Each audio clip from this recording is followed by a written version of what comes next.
My view of the world is that the world is made of molecules.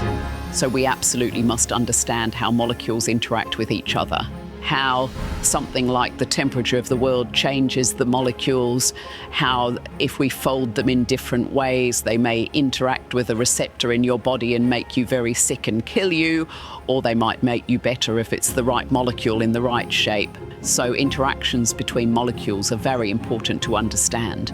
I'm Alison Rodger and I work at the Australian National University in the Research School of Chemistry. Molecules are very small and we can't see them.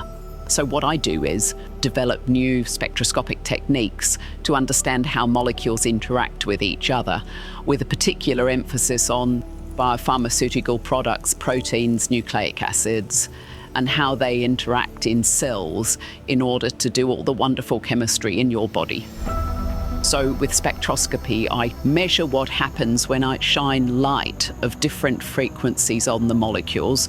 When we see a change, we then understand what's actually happening. Professor Alison Rodger invented 4 techniques that use polarized light to reveal structures of complex biological molecules. She recently relocated to the Australian National University.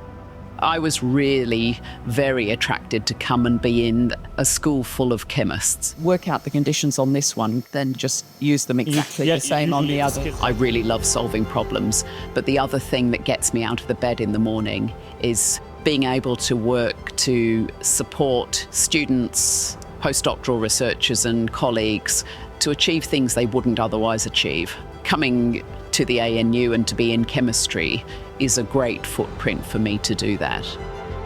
I feel particularly honoured to receive the David Craig Medal because David Craig is my scientific grandfather.